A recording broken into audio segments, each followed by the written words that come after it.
And we are here in the inaugural Autoimmune Summit. We're so excited. And this is the Gastroenterology Patient Experience panel. So let's kick off with some introductions. Let's start with Erica. Hey everyone, my name is Erica and I am sometimes better known as Celiac and the Beast. I always say it's like Beauty and the Beast, but with a digestive disease instead.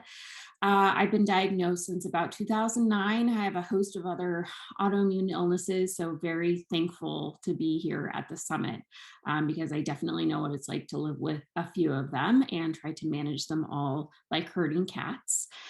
So I am just super happy to be a part of the Autoimmune Summit to talk specifically about celiac disease and kind of what's going on with celiac disease research, clinical trials, but also to talk about kind of lack of diversity in our research currently, as well as kind of the psychosocial issues, which I'm super passionate about. I want to make sure that everyone's living their best life with celiac disease. So happy to be here, happy to be a part of the panel. Welcome. And we have Cedric Pullman here. Do you want to introduce yourself too? Good afternoon and good morning to those on the other coast. My name is Cedric Pulliam. I serve on a day-to-day basis as a senior public health analyst in the federal government, but outside of that, I am a patient advocate living with Crohn's disease. Undiagnosed for 10 years, diagnosed in 2018. I'm really grateful for the hosts and the sponsors of this inaugural Autoimmune Summit, and I'm really excited to be talking about gastroenterology patient experience here today. Thank you. Awesome. And my name is Megan Sarshak. I am a patient leader living with ulcerative colitis, which is part of inflammatory bowel disease. I've been living with it for 18 years now. And I'm actually one of the lucky ones that I only have one autoimmune disease. So I don't know if that makes me lucky or outside of the club. But we're going to have a great discussion today, and we're going to kick it off just talking about the psychosocial aspect of living with these gastroenterology conditions. Obviously, we know that there's a whole medical side, there's a whole physical research side, but it affects us in our quality of life, in our day-to-day. So let's just dive into that a little bit. Cedric, do you want to kick us off talking about just some of the life balances, quality of life things that affect you as a patient? Absolutely, Megan. I think one of the biggest things for me is actually been researching lately quality of life and health outcomes for people living with an IBD, specifically seeing how different research studies have focused on different populations. Of course, I see very few research studies done specifically for IBD and quality of life, but then also even more seldom research on those of Black and other communities of color conducted regarding quality of life and health outcomes. And so I take it as a mission when it comes to psychosocial support for those living with IBD. I'm actually a board certified clinical health psychologist by training. And so one of the things that, when I come into a space when, it's other IBD patients and we're having discussions, we're storytelling, I want to make sure that, first, how's everyone feeling? How comfortable are you feeling? How's your mental in this state? Because when you are telling your story, it is always a triggering and a re-traumatizing experience every single time you tell it, right? I think, having proper psychosocial support added to the care team. So yes, you have your GI doc, you have your primary care physician, but what about psychosocial support? What about mental health? What about a psychologist or a counselor or support groups? Support groups exist, especially during this pandemic time period. There is plenty of virtual support groups, but it's very specific for the patient to find their niche and find a support group that they resonate with and that they feel comfortable with. And sometimes people may not want group components. They may want a one-on-one component. And how are our, care teams referring, or like how are our primary care physicians, a part of our care team, referring those resources, and are they being provided? And with the pandemic component, is there teletherapy or telecounseling sessions being provided? These components are so critical, as well as there's other alternatives: art therapy, music therapy, yoga, other kind of fitness components to this psychosocial support. There's many, many avenues, but I don't think that we're exploring them enough, Megan, for the IBD and the other autoimmune spaces, because it is very, very critical that we, uplift, empower the mental status of patients in this space. Thank you. Absolutely. Totally agree with that. I think that no matter how important research is and the science and everything that's going on physically within our bodies, ultimately as patients, we want to get back to life and just be able to, the end is to be able to do the things that we love and be productive members of society, take care of our families, and maybe even go out for happy hour every now and then. Erica, compare that to your experience. Are there a lot of similarities with the celiac? Yeah, super similar. We actually have quality of life studies, and it's found that our quality of life burden is so high for patients and caregivers for celiac. We're second only to end-stage renal failure. So while we do have a lot of digestive disease symptoms that we have to deal with, primarily for psychosocial issues, it's a lot about what we eat, because everything we put on our body, in our body, has to be gluten-free, but not just gluten-free, it has to be celiac safe. So it puts a lot of burden onto a caregiver if you have a celiac child, or psychosocial mental burdens if you are a patient.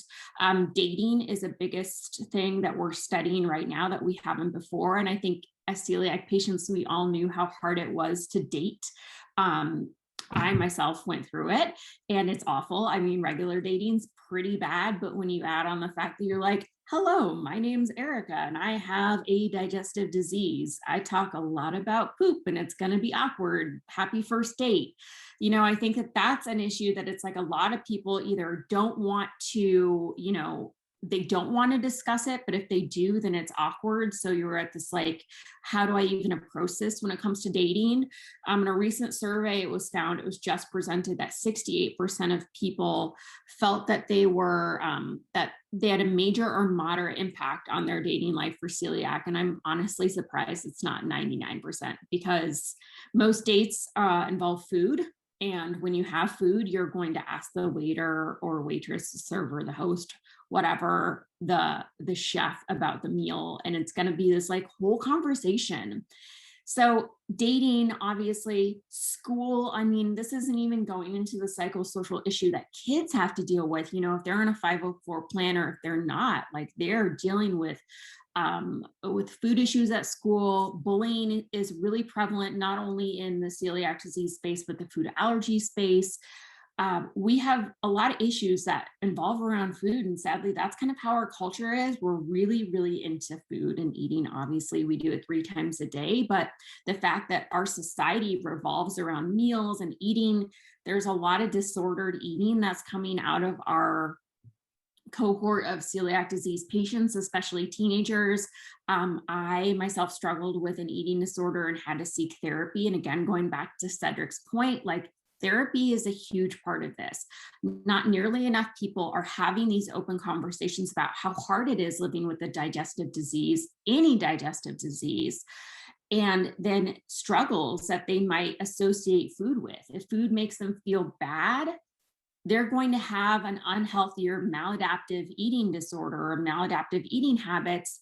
No one's talking about this, and I think that it doesn't have to be this personal struggle to have this poor relationship with your body and poor relationship with food and poor relationship with others around that. And this psychosocial aspect, it is so important. We're just now seeing researchers talk about it in research. And I think it's something that we all know as patients, something needs to be done about it. And mental health aspect needs to be talked about more. Thankfully, we're talking about it more in sports. Let's talk about it more in digestive diseases.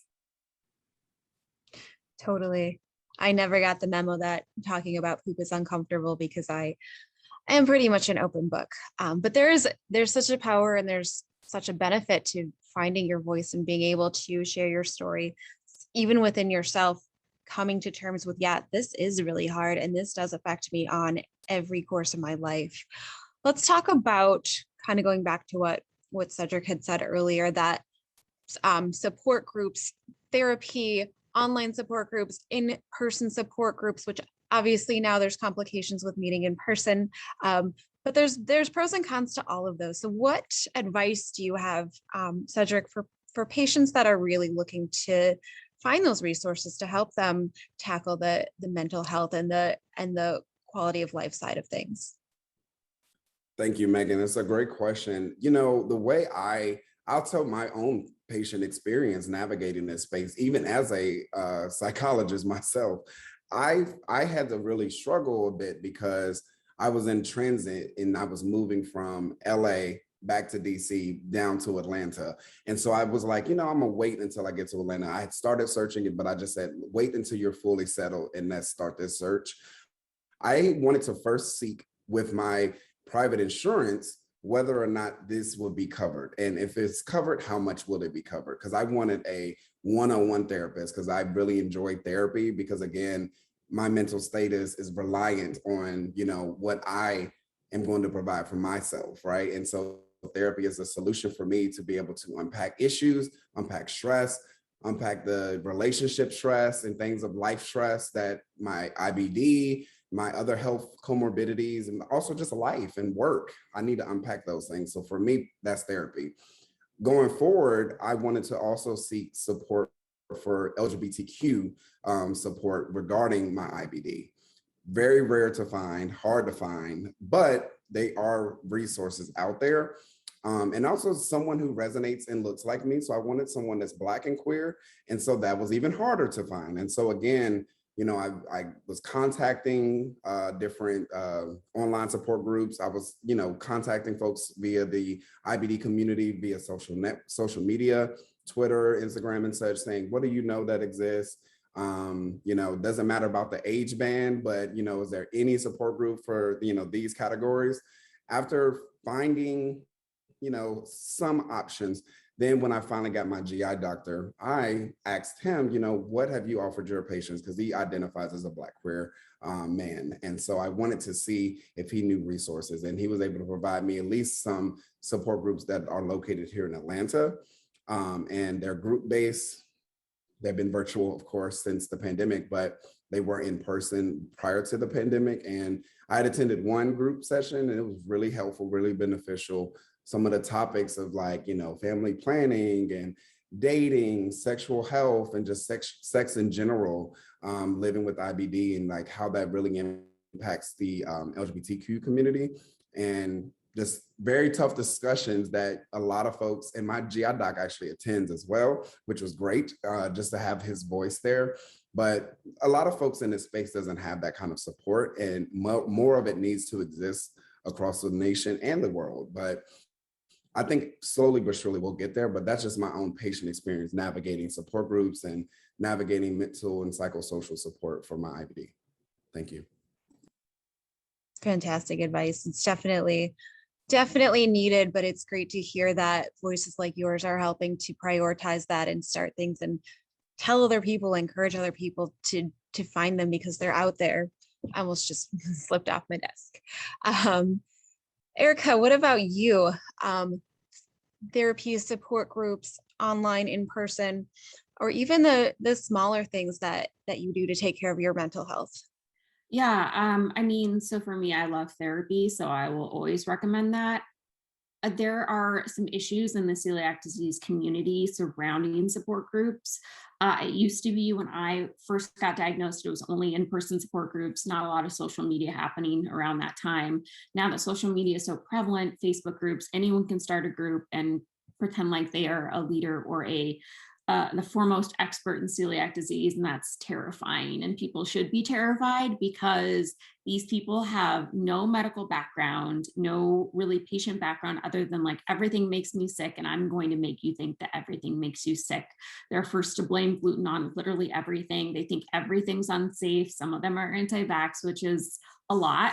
And they just have these people leading these groups with zero background that need to be leading groups. And when it was a support group, you know, in person, there was a leader, you know, you could have a team of people that were really educated. You could have doctors come in. And now that, like, anyone can start their own Facebook group and gain insane amount of followers, they can be absolutely wrong about anything medically.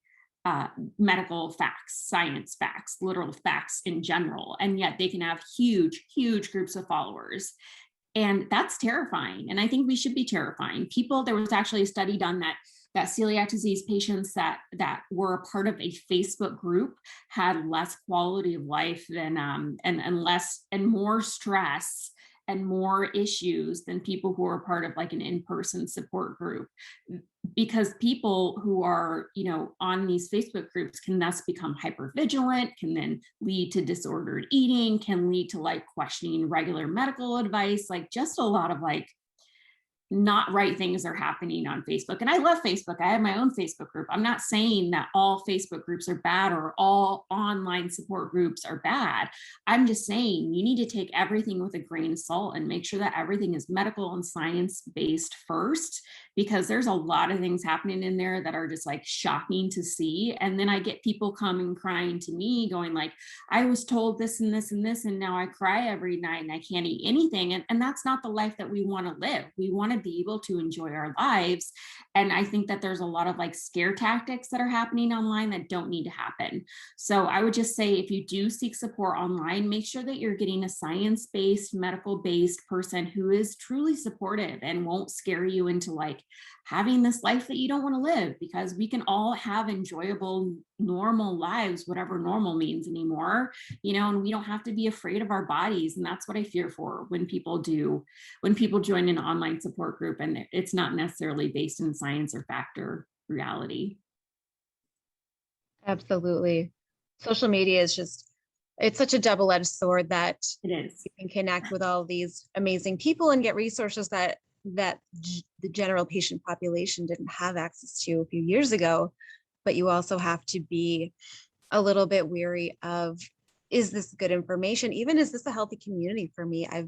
I've personally found groups that I've stepped away from because it was just, there was no constructiveness about it. There was no like, hey, here's some advice. I've been through this and this is how I got through it. Or even just the, hey, I've been through this. And sometimes you just have to endure. So patients that are seeking out these groups, don't be afraid to try a few out. Find one that is trustworthy, that's mentally, physically healthy for you, and that you're going to get something out and hopefully even maybe give something back to. Before we move on from psychosocial, can everyone share just maybe one thing that they've done in their everyday lives? So everyone that's watching this session can turn around this afternoon and read a book, go for a walk. What's something that you can incorporate into your daily life that can benefit your mental health just a little bit? Erica, let's start with you. Yeah, so therapy of any kinds.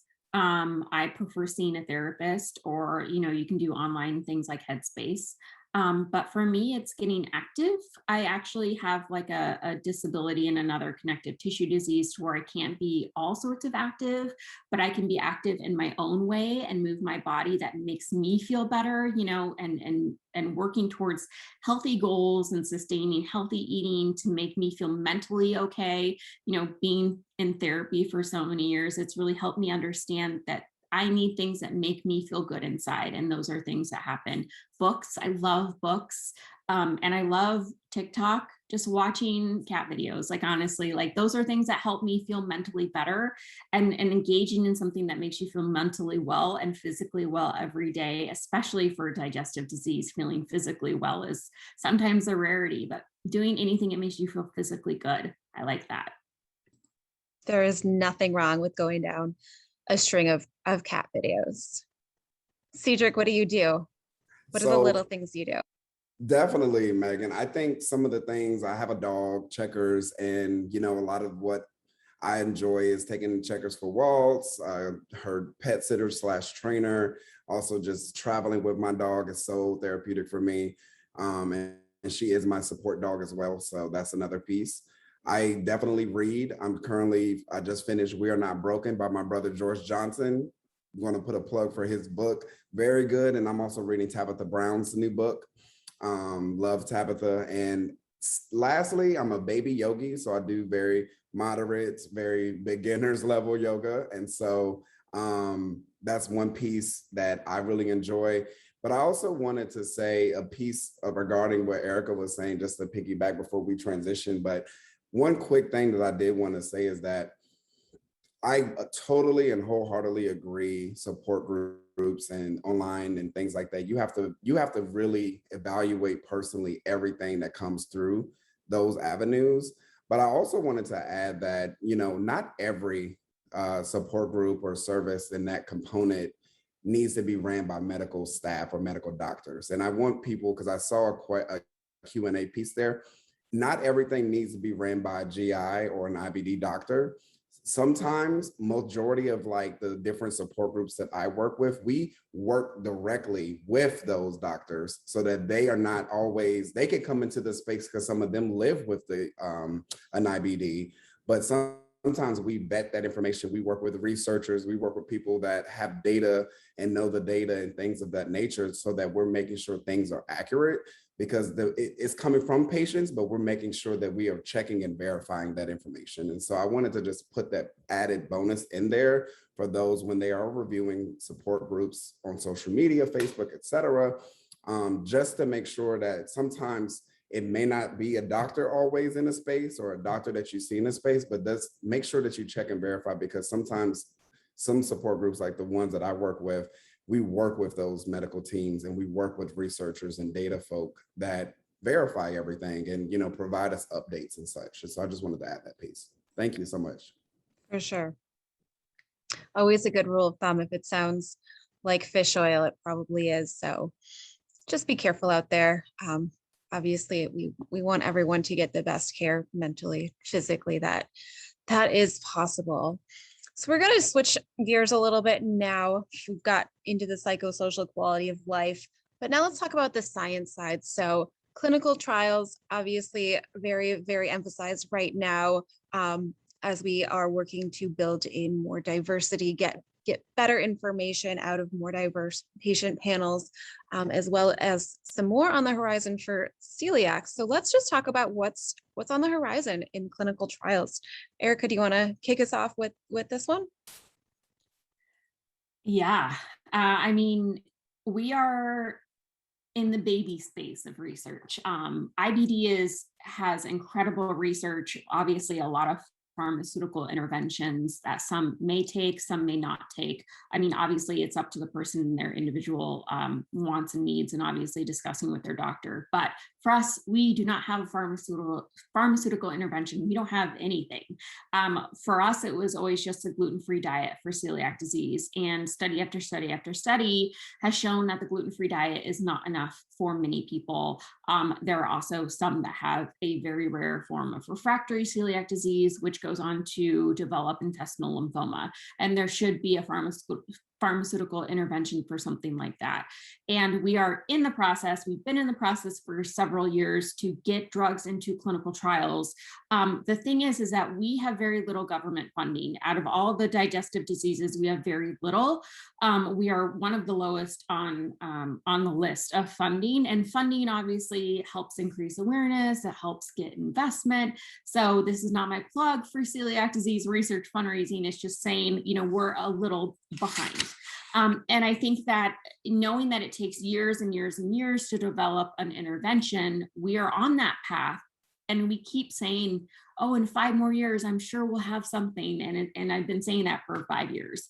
And we are getting far. We have several, 4 major ones that are in the pipeline, that are going through phase 2 and 3 clinical trials, which is great. But you need to have a ton of drugs that are in development into the pipeline for clinical trials before you get some that net out to be actual interventions. And I think that we're just really far behind as far as clinical interventions, pharmaceutical interventions. And that's something that I'm really hoping for in the future for celiac disease patients. But we absolutely need them to be in clinical trials, which is a huge issue. A lot of people don't necessarily want to go on a gluten-containing diet to be a part of a clinical trial, or some of them are just kind of afraid to be in a clinical trial. I get it. There's a lot of hesitancy around being a part of a clinical trial. I would just want people to be able to pay it back to the next generation of those with celiac disease.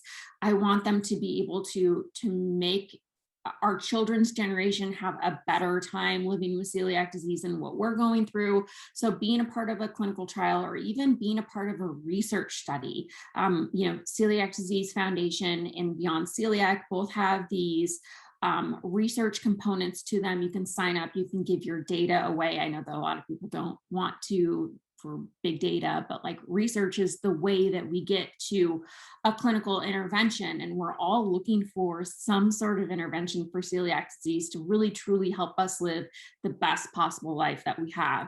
So helping people get into clinical trials or just getting into research and being a part of a bigger research community for celiac disease, that's what we need right now in order for us to facilitate drug development and future clinical trials. And obviously some money and funding from the government would be nice, but that just doesn't everyone want that, right? Wait, you want money and funding? It's weird, right? Weird. That's so exciting to hear for your community, though. I mean, as an IBD patient, we've got a decent, I say that with a grain of salt, amount of things available to us and in the pipeline, but it's having even a handful of options in such a different world than just only being diet focused and that's so restrictive on your life. But there's something really powerful about participating in research, contributing to science, and kind of almost leaving your legacy for patients that are coming after you in a few years down the road, generation down the road. This is really exciting to hear. Cedric, let's hear what your clinical trial and research experience is.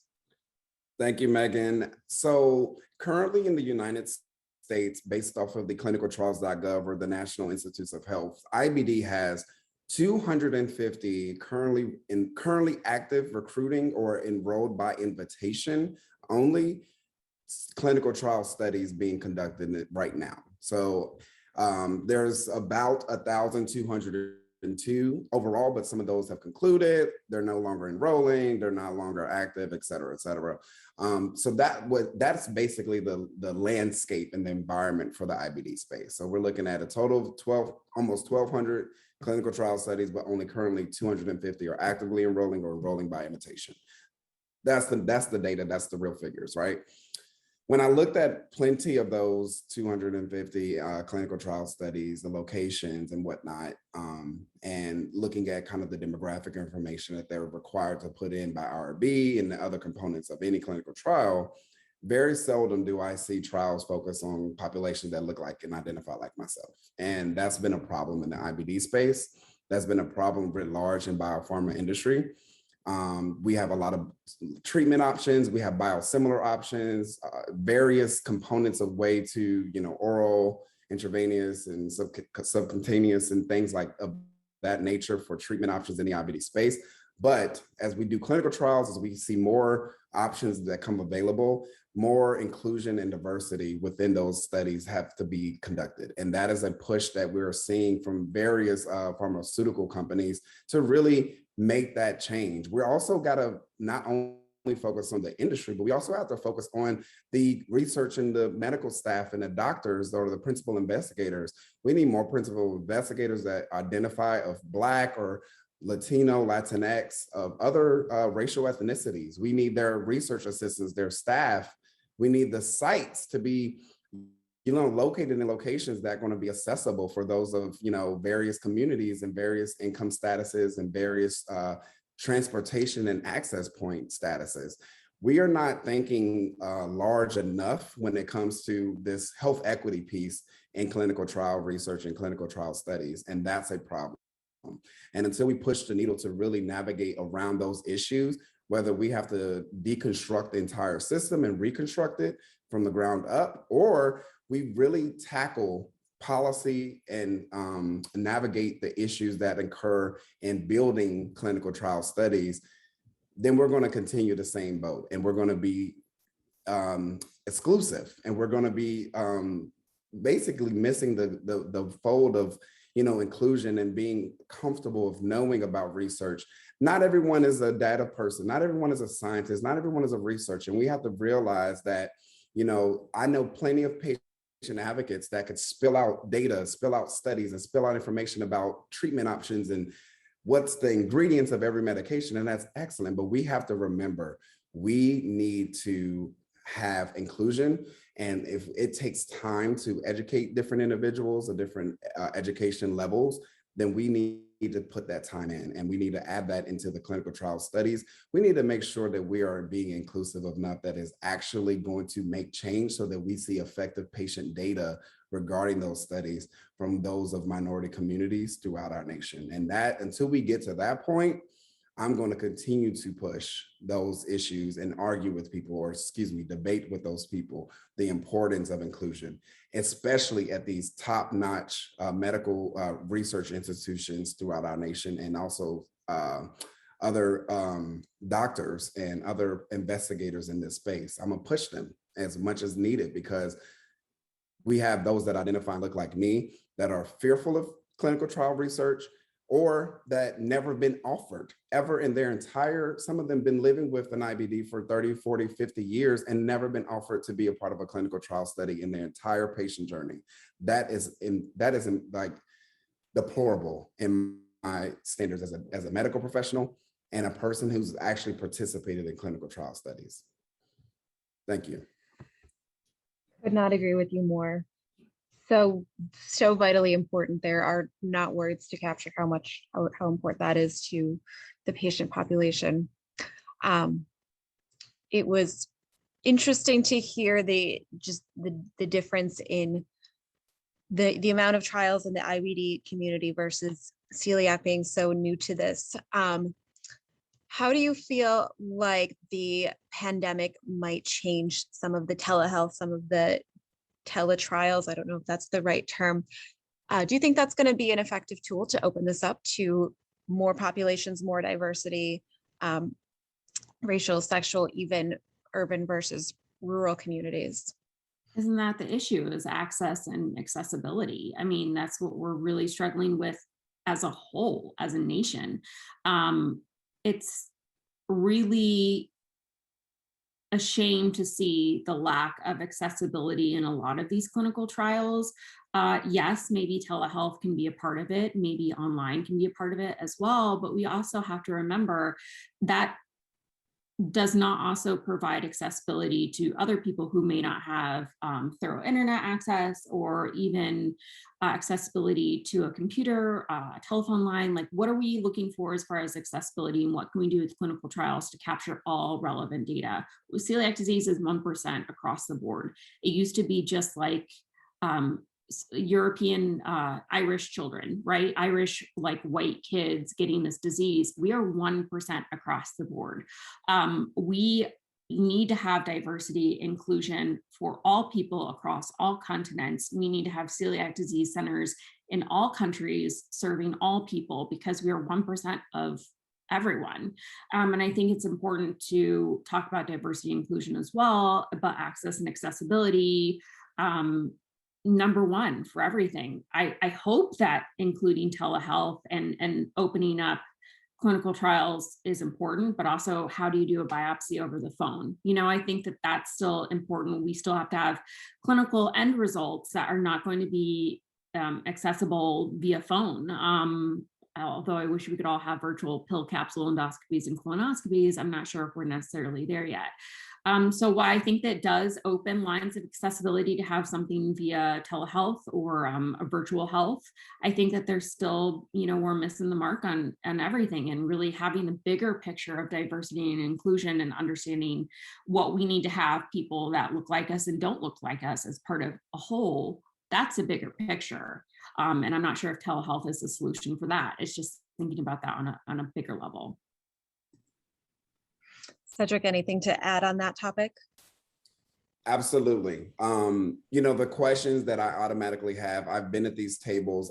In the HIV and AIDS space that I've worked in for over 12 years, I actually work with the HIV Prevention Trials Network and HIV Vaccines Trial Network located in Seattle, but I work with our Black Caucus group that that really helps make sure the inclusion and diversity of all of the vaccine or prevention trials are being inclusive and diversified, right?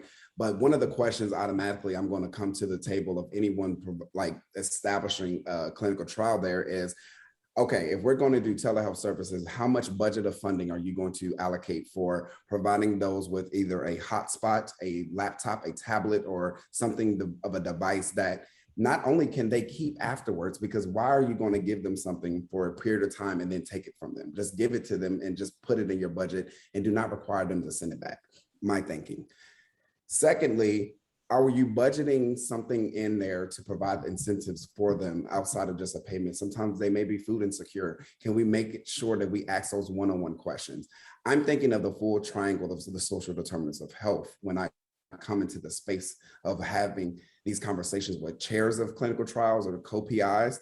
Those are the things that you really have to tackle and that are not discussed enough, because majority of the times you'll get things like that and they take it away as soon as you're done. And then you basically made them inaccessible again. That is not what you should do, because then they're no longer going to want to pursue any trials in the future because of that experience. Secondly, I really do value the fact that, Erica mentioned, how are we really navigating and looking at the entire space of this trial, right? How are we really thinking about aspects that are not seen or unheard? We need to be talking with patients as we establish this. So establishing a community strategy group in the HIV space, we have those. And we strategize as a community member, as a patient, and as an advocate. We strategize with those folks that of the clinical trial teams and the co-PIs and the chairs to really answer those questions, the things that we really don't have, that they may not have the knowledge or the know-it-all because they're not at that level. Thank you. For sure. Great insight from both of you. We've got a couple minutes left, so we're just going to do a quick final question, 1 minute each. Tell me your wish for the future of gastroenterology. Cedric, let's take you first. The future gastroenterology, specifically the IBD space. And I want more, like Erica said, I want more funding, more research, more treatment options for the celiac community, because I know plenty of family members living with celiac disease as well and other autoimmune comorbidities. But for IBD, I want to see more people that look like me in all levels of this space. Research, inclusion of clinical trial research, the staff of those research facilities and the clinical trial sites, but also in roles that are, helping with research studies and whatnot. I want to see more research studies that actually capture data, social determinants of health and health outcomes data for those living with an IBD in rural, urban, food deserts, wherever the different demographic of the population and the outlook is. I want all of those things captured in our data. We do not have that data and we need it. Thank you. For sure. And Erica, our final minute, what is your wish for the future of this space? Such a big question. More access and accessibility to all. Seeing diversity and inclusion on a greater scale.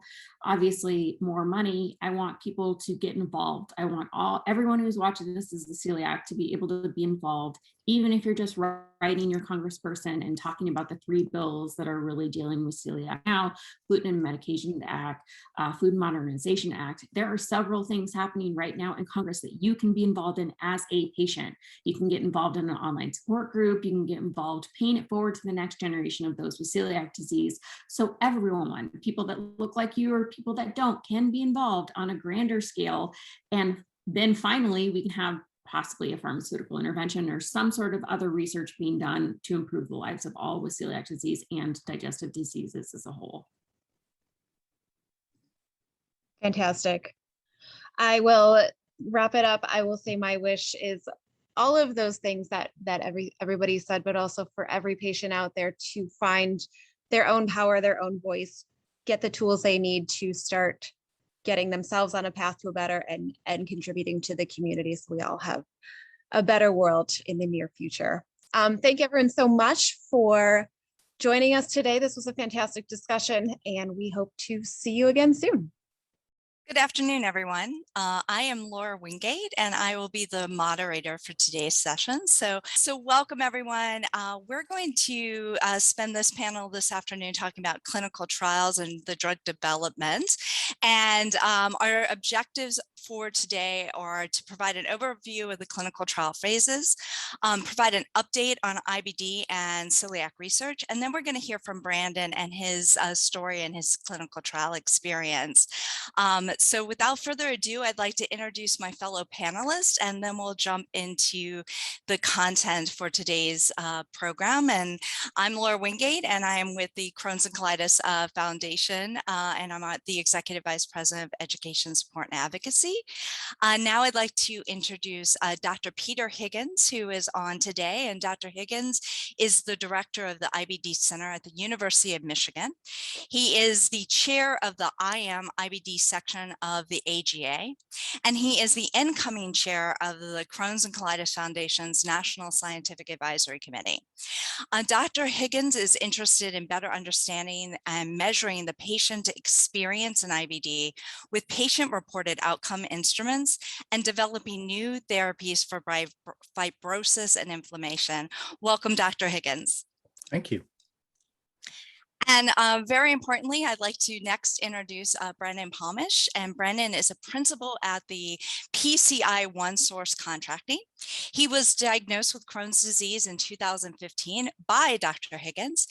He received a successful stem cell treatment for complex perianal fistulizing disease by researchers in Madrid, in Spain in 2016 and 2017. And Brandon, I know we're all really interested in hearing your experience, so welcome today. Thank you. Glad to be on. Thank you.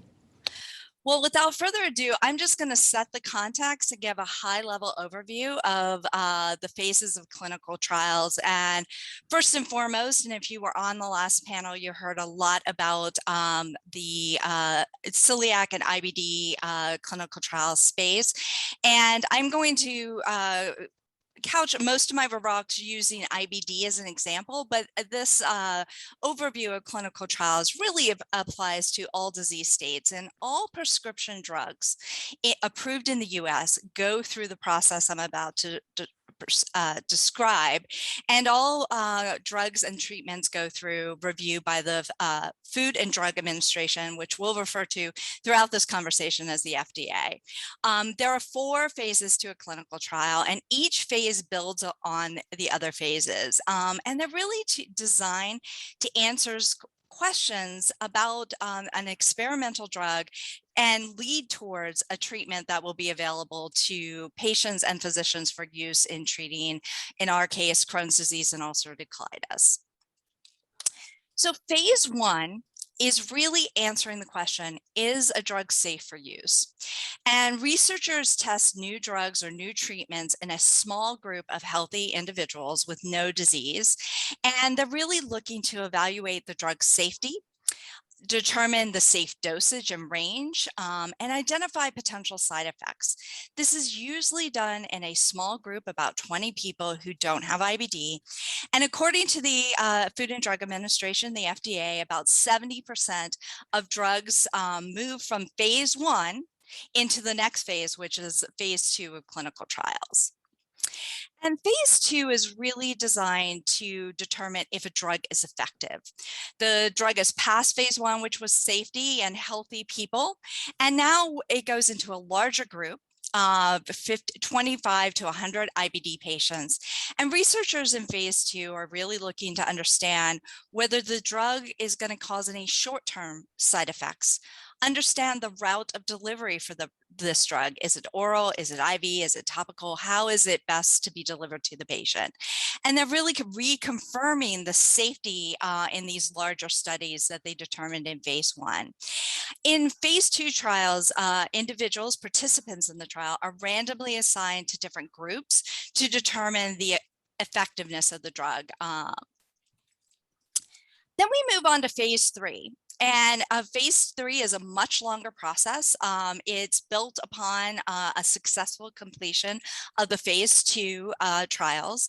And here we're looking to study a drug or treatment in several hundred IBD patients. And researchers are looking to collect enough data to show the overall risk benefit of the drug, and is it worth taking this drug to market? Is it effective? Are the side effects manageable? And they're also comparing the drug to standard treatment or commonly used therapies in the class. These trials usually have individuals who are participating in them randomized, so selected for different areas of the trial to either the new drug, the drug being studied, or to standard therapy, what's already available to your doctor to support your disease, or to placebo, or commonly known as sugar pills, the non-treatment arm of the trial. And phase 3 trials, as I said, typically last longer than phase 2 trials. And according to the FDA, approximately 33%, so a much smaller percentage of the drugs that we started with in phase 1 get to a successful completion of phase 3. At the successful completion, where a drug company is able to demonstrate that they've had positive results of their trial, they then submit an application to the FDA for the FDA to review the entire trial from phase 1 all the way through phase 3, all the results, and then the FDA decides if the drug will be approved to go to market and be available for use by you and your physician. Lastly, there is one final phase of the drug trial process, and that's phase 4.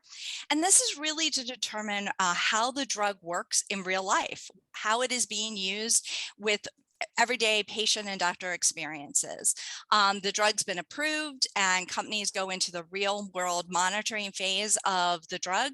These studies are out to really gather more information about the drug side effects and also other uses for the drug. This is where we're looking to see if there's other potential ways this therapy can be used to support IBD patients or other patients in other disease states. And this phase typically has thousands of patient data points, and they're used and they're typically done over several years. So those are the 4 phases of clinical trials. And before I turn this over to Dr. Higgins, I just wanted to address 2 additional things. I wanted to talk about who should be considering a clinical trial. And everyone should be talking to their physician about clinical trials. Definitely, if you're not having the lifestyle that you'd like to have, or the standard medications aren't effectively treating your symptoms, or if you're considering other therapies like surgery, it's great to talk to your physician about whether or not you're eligible for a clinical trial, or whether there would be benefit to considering a clinical trial. And many of the GI patient advocacy groups, as well as the professional societies, have resources where you can help find clinical trials and talk to your physician about them. But the best advice we could give is everyone should talk to their physician about clinical trials and determine if that's an option for you.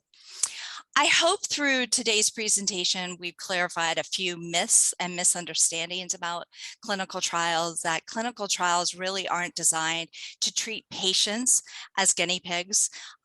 They're here to help us get to better treatments and address areas of a disease that maybe are undertreated. And I think Brandon has a great example of fistulizing disease there. As a participant in a clinical trial, I want to assure you that if you sign up for a clinical trial, it doesn't mean you're in the trial forever. If you and your doctor decide that this isn't right for you, you can leave a clinical trial. You can drop out of a clinical trial, but this is a discussion that you and your doctor should discuss as you're working through the process. A lot of people think that they have to live near a major medical institution to participate in a clinical trial, and that isn't necessarily true. Community IBD specialists participate in clinical trials, large hospital centers, as well as academic medical centers office clinical trials. So it's worth talking about them with your doctor. Also, I hope this presentation clarified that if you join a clinical trial, it doesn't mean you'll automatically be placed on the sugar pill or the placebo arm of the trial. You'll have an opportunity as you learn more about clinical trials to learn exactly about what the trial entails and the different arms of the trial. Also, a lot of people think that if they're in a clinical trial, it's going to be expensive. There's going to be a lot of cost on them. And first and foremost, I encourage you to talk to your clinical trial thoughts with your doctor. Your doctor is going to clarify those things, but many clinical trials reimburse for parking or other patient incurred expenses. Also talk to your insurance company if you're interested in participating in a clinical trial. They may be able to work with you and support you in that process. Expense is something you should talk about when you're considering a clinical trial. And lastly, a lot of people think that every doctor knows about every clinical trial out there. And if you were on the last call, there are 250 active trials out there. Physicians can't know about every trial. So do your research, talk to your physician, but also reach out to organizations like the Crohn's and Colitis Foundation that offer a clinical trial directory to help you find one and bring that information to your next visit to assist your doctor and you in considering clinical trials as an option. Now it's my pleasure to pass the presentation over to Dr. Higgins. So I'm going to do a very high-level overview of some clinical trials, some medications that are coming soon, and some that are more on the way, and talk specifically about IBD, about celiac sprue, which has changed a lot. There are a lot more options, and eosinophilic esophagitis, which is another GI autoimmune condition that has been somewhat neglected and is really taking off, in part because research in asthma has turned out to be pretty helpful in kind of seeing beneficial effects with EOE. So talking about what's in the pipeline, in inflammatory bowel disease, there are a number of new molecules on the way, some of which have just hit the market, or a number that are getting close. The next big phase is probably going to be anti-IL-23 monoclonal antibodies. These are proteins that are injectable. Many of these are designed to be injected at home under the skin. They're similar to Stelara or ustekinumab, which is an IL-12/23 inhibitor, but they're a little more specific. And you may have seen the ads for some of these under their brand names like Skyrizi or Tremfya. Several of these have been approved for other things like psoriasis, but the clinical trials are just being completed in ulcerative colitis and Crohn's disease. Skyrizi may be the next, possibly available in 2022. Mirikizumab has looked successful in UC and Crohn's, may be available in early 2023. And Tremfya has had initial success in Crohn's. It has another phase to go, but it may be available as early as 2024. And these all look very effective, roughly as effective as the anti-TNFs like Remicade and Humira, but with improved infection rates, about half the infection rate of the anti-TNFs, which is really important in terms of safety. There are also new oral molecules on the way. JAK inhibitors are small molecules, not proteins, so they can be made as oral tablets. These are similar to Xeljanz or tofacitinib, which is already on the market. It's approved for ulcerative colitis and for rheumatoid arthritis, but they've been designed to be more specific. And the newer versions are upadacitinib or Rinvoq, which has already been approved for rheumatoid arthritis. Their trials have been successful for UC. It looks like probably approvable in 2022. Filgotinib has had successes in ulcerative colitis and in Crohn's disease. Again, likely 2022, maybe late 2022, but these are coming, giving new oral options for IBD. These are noticeably very rapid and kind of different from some of the injectables. They're very effective. They do have some specific issues. They are all seem to be associated with increased rates of shingles infection. So it's worth getting the Shingrix vaccine, which as of July is approved for all immunosuppressed patients, even if you're under 50. Some issues with blood clots and cardiac events, especially in folks over 60 years old and folks taking methotrexate. Another new set of molecules on the way are S1P receptor modulators. These are small molecules that can be made into oral tablets that cause the immune cells to kind of get stuck in the lymph nodes and not recirculate back to the intestines. Ozanimod was successful in UC and was just approved in September of 2021. Etrasimod has shown good results in UC. It's seemed likely for around 2023, depending on how things go. Their effectiveness is okay. They're not quite as good as the injectables or the new JAK inhibitors, but they look solid and much better than placebo. There are some possible, apparently rare safety issues with brain infections, heart and eye issues. And there are other directions and targets coming along. One big area is stem cells. Another is the microbiome, the bacteria in the gut. And there are some new targets like TL1A and MADCAM1 that are in development. And Brandon's going to tell you more about the stem cell opportunities coming up soon. For eosinophilic esophagitis, this is an autoimmune condition of the esophagus. And for some reason, it's become a lot more prevalent since the late 1980s and really kind of took off in the 90s and early 2000s. We're not sure why.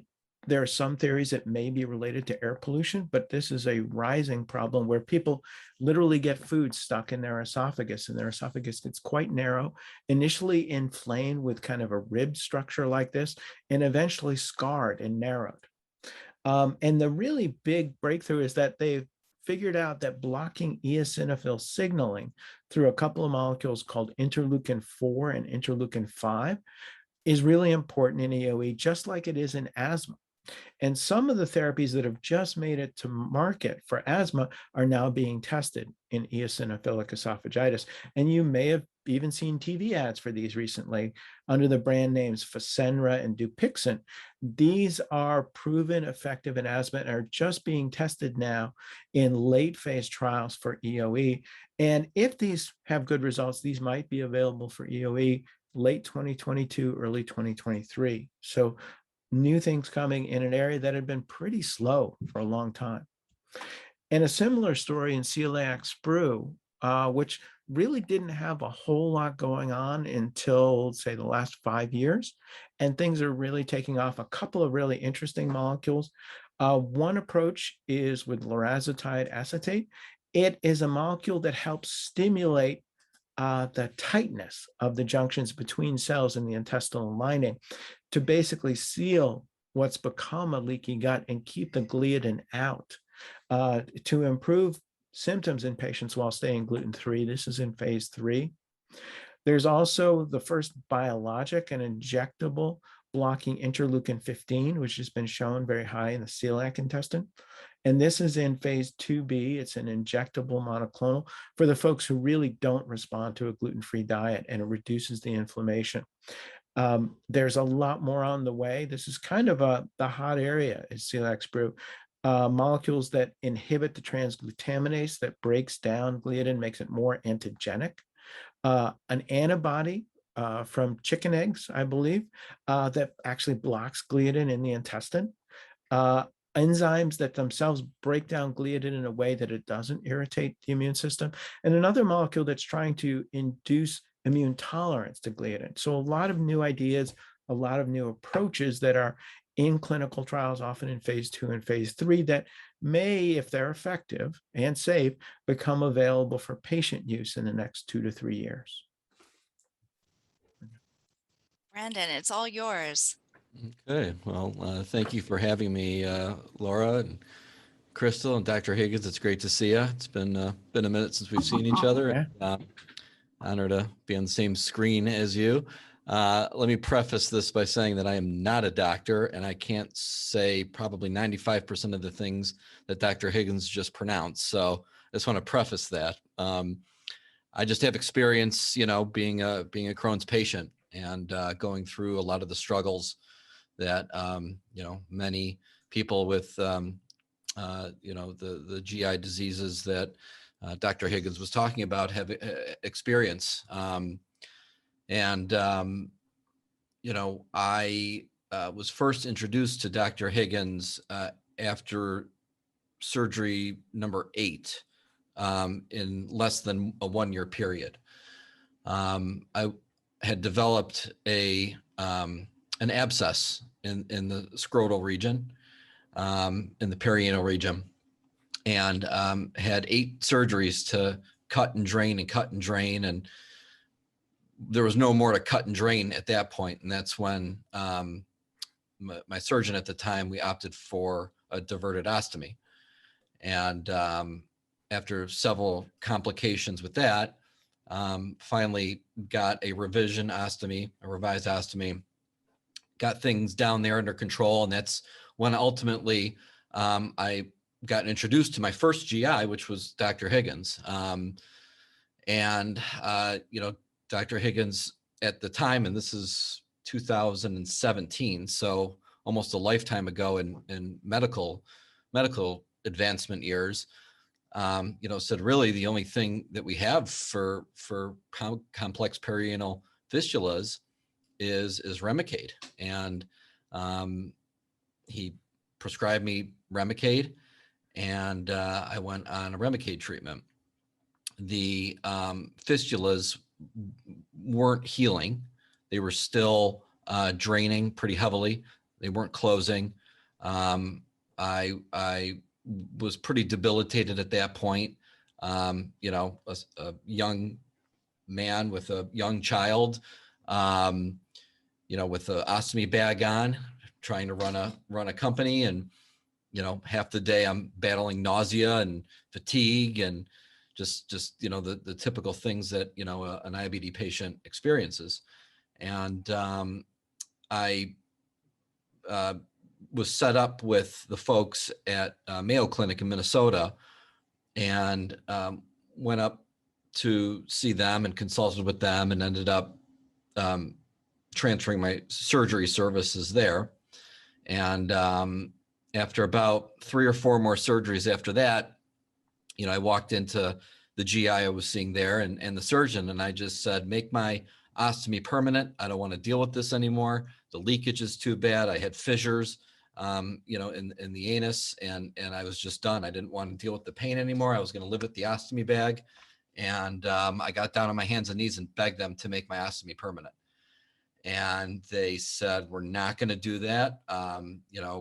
There are solutions. There's nothing we can do in the immediate term.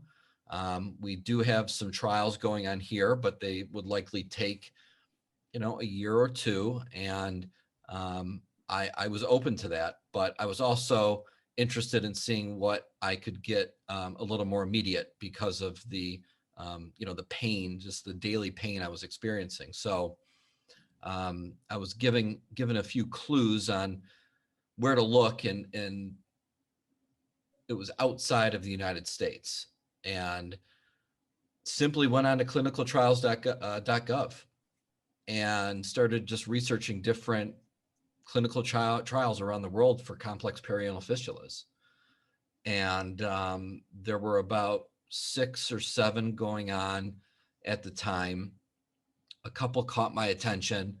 Some were higher reward but higher risk. Some were low reward, high risk, and some were kind of in the middle. And I was kind of looking for something that, if it didn't work, at least I wouldn't, lose all, the ability to produce bowel movements or something to that effect. So I just started emailing the authors of some of the articles and some of the researchers that I had found in Madrid, and was persistent about it. I didn't get responses right away, but I was very persistent about it, and got, I would say within about 2 or 3 weeks, I got a response, and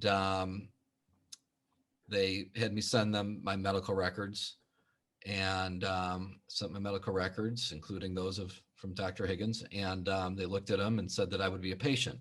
I would be accepted to come and be a patient. And this was for a stem cell treatment where they extract the adipose tissue. It was adipose-derived stem cells. So they perform liposuction on the individual, not donor provided. And a few hours later, they spin stem cells, they produce stem cells and then inject them into the fistula site. So insurance didn't cover it. And it wasn't a trial that I could participate in because I was not a citizen of the European Union. So I had to pay. And fortunately, I was in a position where I could. Not a lot of people can do that, I know. So I went to Madrid and enjoyed the city very much, and was blown away by the experience. You know, the hospital was straight out of the 1950s. It was almost like an episode of Mad Men, but in a hospital. And it was unique perspective to see how the Europeans do medicine over there. Everything from patient intake to blood draw to x-ray, completely different than here. So just from that perspective, it was quite fascinating. But on the other end of it, they had this transformative research that they had been doing that you know, enabled me to go in and get you know, get a chance at it. So I went there and they performed the liposuction. It hurt a lot. I had to wear a pressurized suit head to toe for about a month after. But had the liposuction.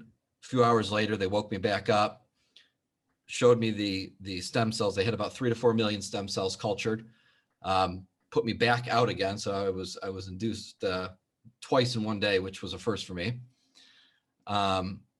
Injected me with the stem cells. I came back home.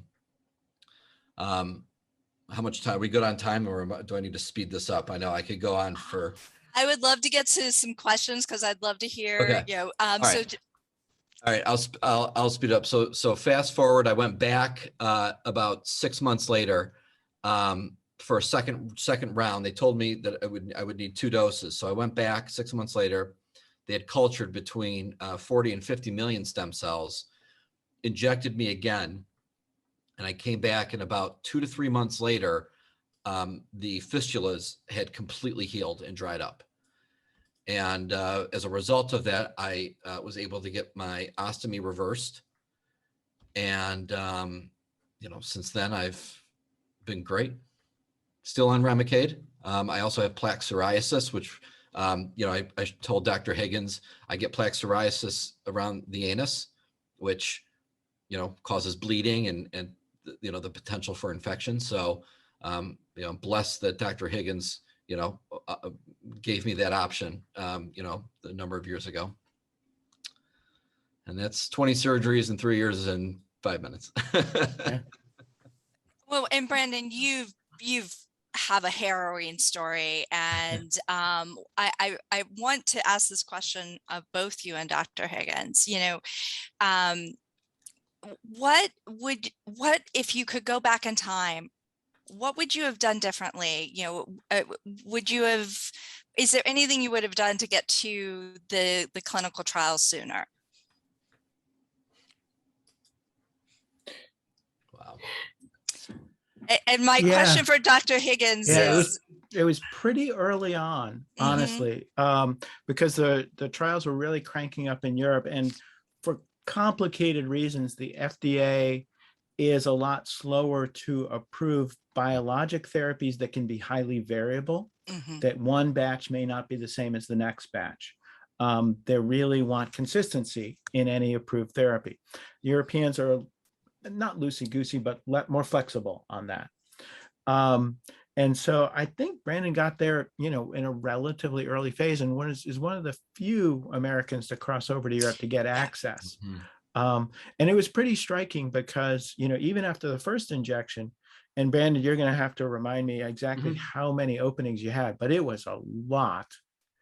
It was two, and they were extremely large. I mean, they were large and deep. And by a few months after little while after the first injection, one entire side was healed. Correct. And then, after the second injection, everything was healed. And, we had a difficult discussion because this was so new that nobody really know if you took the ostomy down and restored continuity, would it all open up again? Now it's turned out beautifully and it's amazing, but it was a tough call to say, I really want this ostomy down. I'm gonna take the risk, even though we don't know what the risk is. Right. Yeah. And that's, when you're on the bleeding edge with clinical trials, sometimes you're gonna have situations like that. Right. Well, and I have a follow-up question to that, Dr. Higgins. Thank you for that explanation. Brandon mentioned risk and reward. How do you discuss risk and reward of a clinical trial with your patient? And Brandon, as a patient, what's that conversation like? So, we generally try to provide as much data as we have. Oftentimes in a phase 3 trial, we have really good data on the 200 to 400 people who've had this drug before in phase 1 and phase 2. And sometimes in IBD, we're talking about a drug that's already been tested in rheumatoid arthritis or psoriasis, so we have even more data. So we usually have a rough idea of safety, but what we don't know is if there's something really rare that only happens in 1 in 10,000 patients. We just don't know that there might be something out there that could happen. And most of the time, we follow people in phase 4, we collect data on 20, 30,000 people and nothing comes up. But every once in a great while and the example we always use in IBD is natalizumab, which was an anti-integrin therapy years ago. It's still being used for multiple sclerosis. It's still on the market, but it's almost never used for Crohn's anymore because it put people at risk for a brain infection. That was totally unanticipated, super rare, and you have to be on it for a few years before the rates go up. And so that's why we do phase 4s, just to be sure there aren't rare events. So that's what I talk to patients about is we're pretty sure on common events that we have a pretty good handle on what's going on.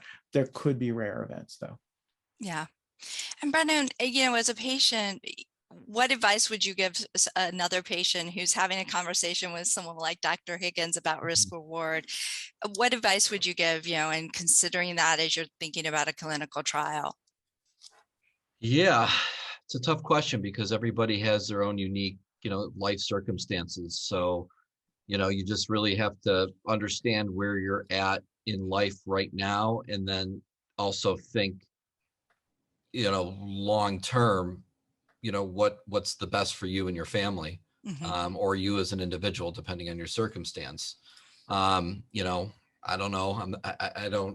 I was going to say something. I think I won't, but if I were myself younger, healthier, relatively speaking, I would go for a more aggressive treatment option than if I was, in my 60s, perhaps, or 70s, where that risk reward, was imbalanced. So I would totally leave that decision up to the doctor. But, you just have to, look at your situation and how much pain you're in and ask, is the risk worth it? For me, I knew I was going somewhere where the procedure was relatively non-intrusive. So, I knew if it didn't work out, there were other options domestically that I could look to.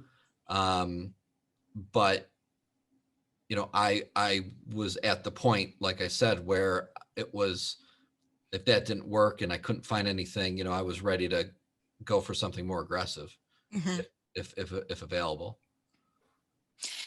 One thing that the Crohn's and Colitis Foundation offers, and I know a number of other organizations offer, is the ability to talk to another patient who's been through a clinical trial. And Dr. Higgins, do you recommend patients who are considering talk to another patient so that they can hear from somebody who's walked maybe that journey before? Yeah, and it's interesting. It works as well with somebody who's had a fabulous experience with the clinical trial and somebody who the drug didn't work for them. just to kind of walk through the unknowns and the fears. We also get a lot of questions of, okay, what if this works? Will I be able to continue to get access to this? Right. What happens when the trial ends? And at this point, most trials have some kind of long-term extension or open label extension for people who do well up until the time the drug goes to the FDA and gets approved or rejected. In general, we've had a really good run in IBD in the last few years, and a number of drugs have gotten approved. And we've seen folks from the clinical trials gradually transition over to receiving this, having insurance coverage, and being able to continue on these meds. No, I appreciate you making that point, because that's an important point of, once you're in a trial, will you have access to that drug afterwards? One of the things I think both of you were on the previous panel, and I'd love to get your insights. I think that the public advocate made a really strong point of the need for more diversity in clinical trials, and both from a patient perspective and a physician perspective, and then I'll give, a foundation perspective. What can we be doing, and what efforts are already underway to address the diversity and access issue, Dr. Higgins, from your point as a leading IBD specialist? Yeah, I mean, a lot of it is education and getting the word out there. Right now, 90 to 95% of IBD patients are not seen in an IBD center that does clinical trials. And they see a GI who doesn't do clinical trials, doesn't know a lot about clinical trials, and they're just not going to hear about it. And so trying to reach the people where they are is hard. For us, what we find is it's really important to get people involved in clinical research, which isn't necessarily a trial, but often something like IBD Partners, where patients are participating in data collection, finding out what the researchers learn, and getting comfortable with the idea of sharing their data for a larger purpose. We find that the folks who've participated in clinical research, like Partners, are a lot more open to considering clinical trials. They have a familiarity with the process. It's not so scary. So in some ways, we think of clinical research that's not clinical trials as sort of a gateway to getting people involved in clinical trials. Great point. And Brandon, from your point as a patient, what are your thoughts on how do we increase that diversity and that access, and from a patient point of view? Well, I think it's on the, kind of what Dr. Higgins was saying. I kind of echo his sentiments. It's, on the ground. I mean, I'm a board member of the local Michigan Crohn's and Colitis Foundation. Shout out to them.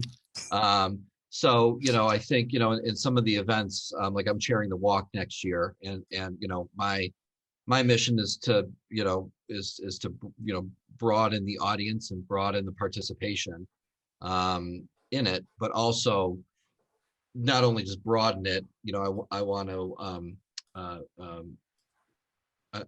to increase awareness along with that. So I don't want to make it so diluted that we just have a bunch of people. I want to make sure that we have a strong, dense educational component to it, that, this is who the Crohn's and Colitis Foundation is, but also, do you know somebody? And if so, have them reach out for help, because this is how we can help them, kind of a component to it. And I think really the outreach and like Dr. Higgins said, the more people that can get access to, those on the ground that have,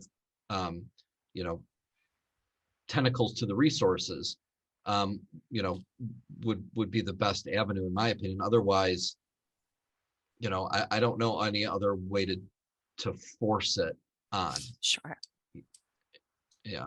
Yeah, no, I appreciate that response. And just back in September, the foundation hosted a roundtable that included the FDA, academic researchers, community doctors, patient advocates. other organizations working and doing work in clinical trials from the oncology community and others to learn best practices and to really emphasize the need to do more patient-centric research, and to Dr. Higgins' earlier point, to engage those community providers more in clinical trial research and research in general, so that we can get more patients involved. So I know it's going to be an ongoing effort of the foundation, the Crohn's and Colitis Foundation, to encourage that diversity and access of clinical trials, both at the physician level as well as the patient level. But I'm sure that all the organizations participating in today's summit are also really concerned and working in that effort, because we can't get to better treatments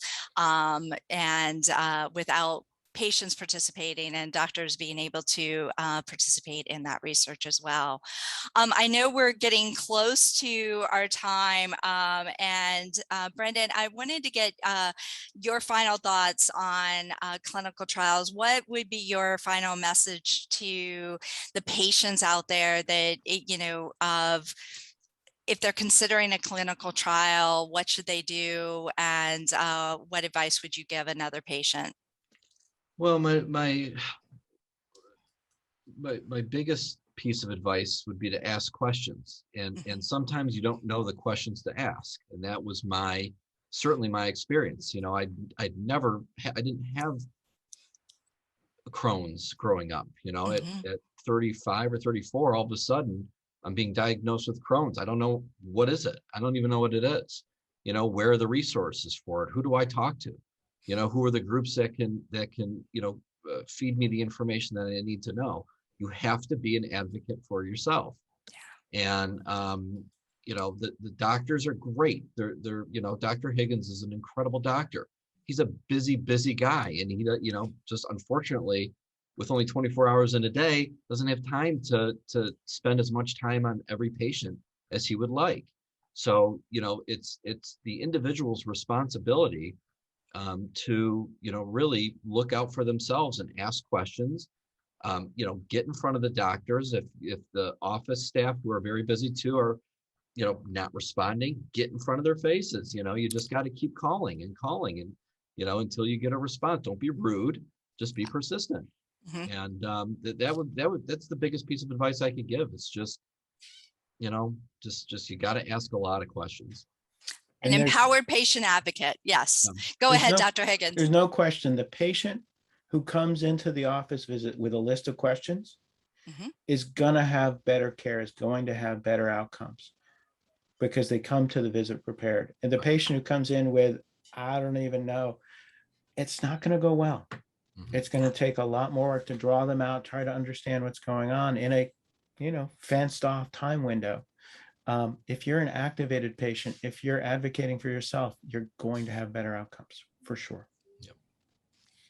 That's a great final word. Anything else you'd like to share, Dr. Higgins, and then I'll wrap us up.